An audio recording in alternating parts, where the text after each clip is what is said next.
Bonjour à toutes, bonjour à tous. Une journée idéalement ensoleillée aujourd'hui pour vous présenter votre édition hebdomadaire de votre JT de proximité. Nous sommes le vendredi 4 décembre, voici les titres qui vont être développés aujourd'hui sur Vélizy TV. Nous vous reparlerons tout d'abord de l'entrée de la ville dans Versailles Grand Parc. Un tour ensuite par la médiathèque pour son programme de décembre. Nous vous emmènerons après à la découverte d'un institut de beauté. Et nous conclurons sur les élections régionales qui arrivent à grands pas. Comme vous le savez tous, après avoir quitté Grand Paris Seine-Ouest et été commune isolée en 2015, Vélizy-Villacoublay rejoindra, tel que l'impose la loi, la communauté d'agglomération de Versailles Grand Parc à compter du 1er janvier 2016. Les changements ne seront pas notables, 3 compétences seront transférées de la ville à Versailles Grand Parc, le développement économique tout d'abord, entendons par là les entreprises, les transports ensuite et enfin la collecte et le traitement des ordures ménagères. Cette transmission va toutefois quelque peu modifier la structure du budget de la ville sans incidence sur les impôts de la commune. L'entrée dans Versailles Grand Parc va entraîner quelques changements dans la structure de notre budget. Tout d'abord, bien entendu, Versailles Grand Parc va financer les charges qui sont liées aux compétences qui vont lui être accordées par Vélizy. C'est-à-dire que Versailles Grand Parc financera en lieu et place de la commune de Vélizy environ 3 millions de charges qui pèsent aujourd'hui sur notre budget. Mais en contrepoint, on peut dire, Versailles Grand Parc va bénéficier de l'ensemble du produit de ce qu'on appelle la fiscalité économique, c'est-à-dire le produit des impôts qui pèsent sur les entreprises. Et à cet égard, donc Versailles Grand Parc va encaisser environ 40 millions de recettes. Cela étant, en vertu de la loi, Versailles Grand Parc devra reverser tous les ans le produit de la fiscalité économique que percevait Vélizy en 2015, c'est-à-dire l'année qui précède l'entrée dans la communauté d'agglomération. Et ce reversement se fera sous la forme de ce qu'on appelle une attribution de compensation qui sera donc égale aux 40 millions dont je parlais, déduction faite des 3 millions de charges, bien entendu, que Versailles Grand Parc va financer pour notre compte. S'agissant des impôts sur les ménages, la commune de Vélizy conservera la main. Et vous le savez, notre politique, c'est de ne pas faire bouger le taux des impôts sur les ménages, c'est-à-dire le taux de la taxe d'habitation, le taux de la taxe foncière sur les propriétés bâties et le taux de la taxe foncière sur les propriétés non bâties. Pour ce mois de décembre, déjà très chargé en événements dans la ville, la médiathèque vous propose de découvrir 6 rendez-vous qu'elle organise prochainement. Pour les petits, pour les ados, pour les grands, de l'atelier créatif au labo numérique, on laisse Marie-Claire et Kevin vous en dire davantage.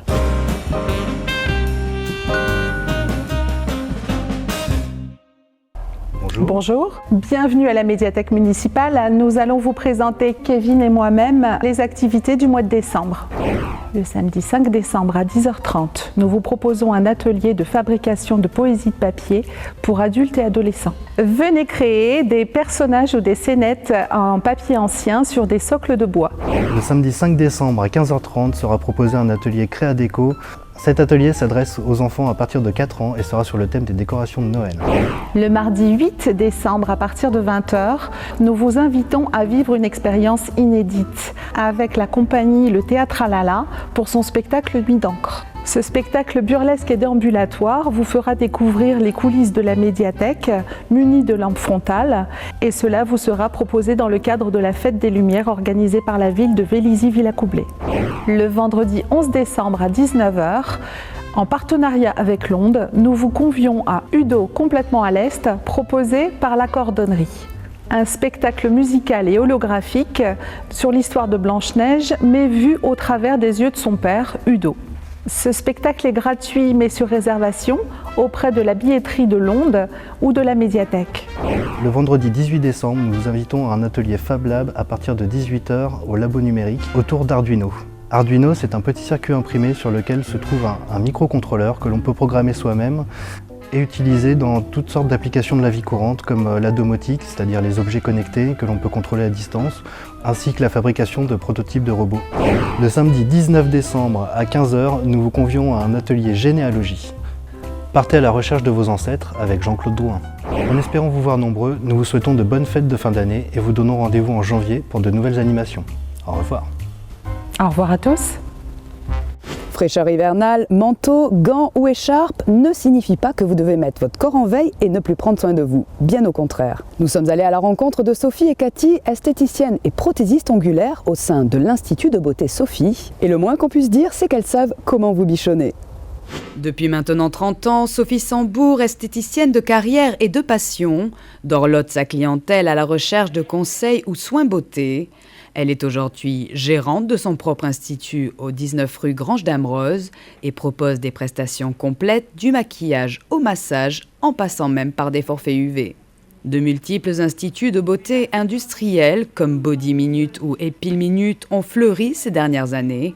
Sophie n'a toutefois jamais été inquiétée par cette concurrence qui s'est révélée en réalité être davantage un faire-valoir pour elle. J'adore les épiles minutes parce que ça amène les gens à l'esthétique. Maintenant, tout le monde connaît ce métier, sauf qu'il est colporté, il est maltraité. Ce métier, il est tellement beau quand on le fait bien. Quand on le fait à la va-vite, comme dans les épiles minutes, c'est vraiment dommage parce que les gens souffrent, les gens ont de mauvais ressentis. Je récupère plein de gens derrière, plein de gens qui me disent « mais mon Dieu, une épilation, c'est horrible !» Et moi, quand je leur fais, je me fais « bah c'est fini !» Et on ressort avec le sourire parce qu'on a le massage, l'après, l'accueil, comment ça va, comment allez-vous. Il y a un respect d'autrui que j'essaye de nos jours de conserver. C'est vraiment ce que j'aime faire. Pour satisfaire au mieux sa clientèle, Sophie s'est dotée il y a plusieurs années d'une marque référence, Marie Galland, qu'elle préfère aux marques plus luxueuses et renommées. C'est avant tout bonne qualité. Ce sont des produits que je pourrais situer pratiquement dermatologiques, presque paramédicaux, fabriqués en Suisse, un petit peu en Allemagne maintenant parce qu'en France ça devient difficile, mais avec des normes hypoallergiques. Pour une esthéticienne, c'est du bonheur. C'est juste du bonheur parce qu'il n'y a jamais de réaction allergique. Cette marque a résolu tous ces problèmes. On a des résultats qui valent largement les soins dermatologiques. Au-delà des soins manucure qu'elle prodigue et pour développer une offre optimale, Sophie s'est adjoint les services indépendants de Cathy, une prothésiste ongulaire qui détient sa propre société, Looknades. Le métier de prothésiste ongulaire, en fait, on est et manucure et en même temps prothésiste. Donc, on fait des prothèses sur les ongles de nos clientes, soit pour les rallonger, soit pour aussi les embellir ou les renforcer. Voilà. Mais je fais aussi des poses de vernis semi-permanent. Donc, semi-permanent, comme son nom l'indique, ça n'est pas permanent tout le temps. Et en fait, ça permet aux femmes d'avoir un vernis qui va tenir de 3 à 4 semaines. Voilà. Et pour celles en fait, qui sont des rongeuses d'ongles, ça leur permet d'avoir donc des prothèses pour les rallonger leurs ongles ou pour les mettre en valeur, leurs mains. Les mains, c'est vraiment la première chose que les gens regardent quand ils sont en relation avec d'autres, quand ils vont se présenter chez un futur employeur. La première chose que regarde l'employeur, en fait, ce sont les mains des futurs employés. Loin d'être excessifs, les tarifs pratiqués par Cathy s'échelonnent de 22 à 60 €.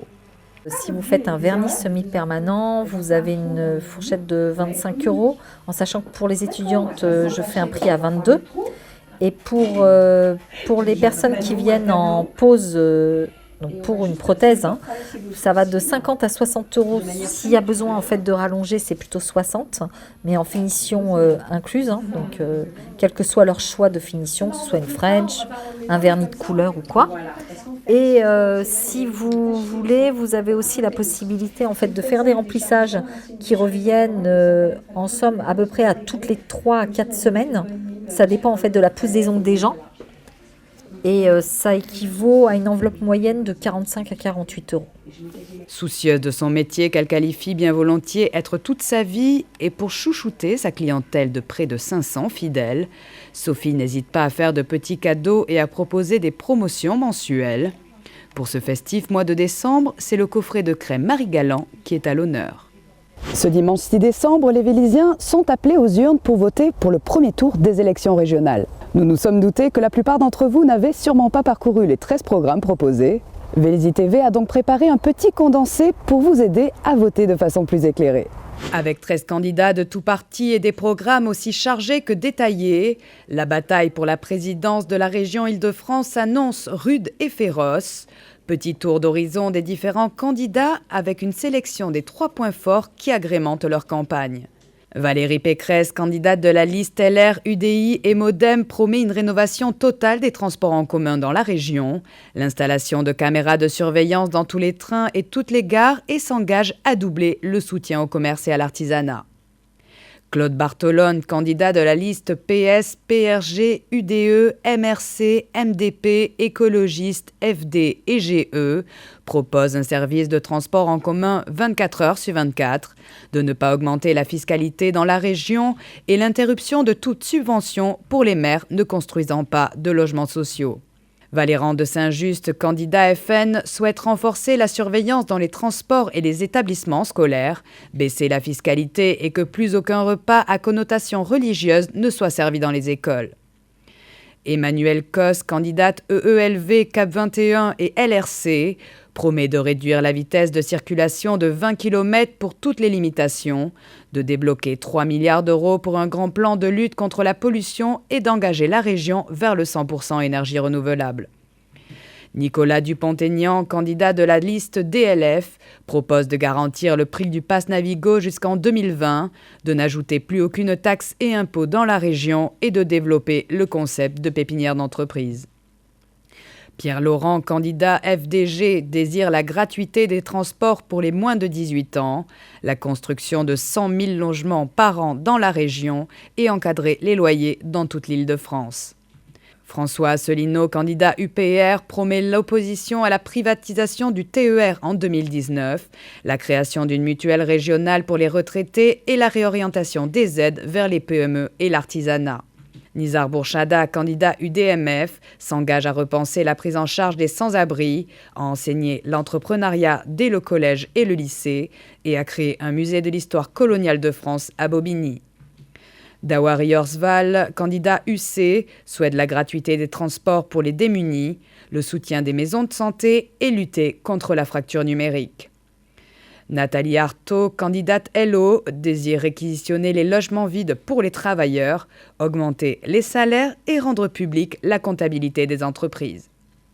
Valérie Sachs, candidate Nous Citoyens, promet une région smart connectée, de former obligatoirement les chômeurs non qualifiés et de soutenir l'investissement productif et créatif dans la région. Sylvain de Smet, candidat FLUO, propose la gratuité des transports d'ici à 2020, de lutter contre l'exclusion des populations nomades et de soutenir les établissements scolaires aux pédagogies alternatives. Enfin, Aurélien Véron, candidat PLD, s'engage à abandonner le projet Métro Grand Paris, à conduire un référendum régional pour la validation des projets structurants et à rendre publics les comptes de la région. À noter que le second tour des élections régionales se déroulera dans une semaine, le dimanche 13 décembre. Pour ce week-end, gros événement à Vélizy-Villacoublay sur le parvis de Londe et tout autour, puisque le marché de Noël et la patinoire ouvrent leurs portes. Simultanément se déroulera le Téléthon samedi et dimanche au centre sportif Robert Wagner. Venez assister à des concerts ou relever des défis pour la bonne cause. Si vous souhaitez faire un don, des urnes seront déposées à Londe ou au stand des différentes associations. Ou sinon, vous pouvez toujours composer sur votre téléphone le 3637. Cette première édition de décembre se termine maintenant. On se retrouve la semaine prochaine pour un nouveau numéro de votre JT, toujours 100% vélizien.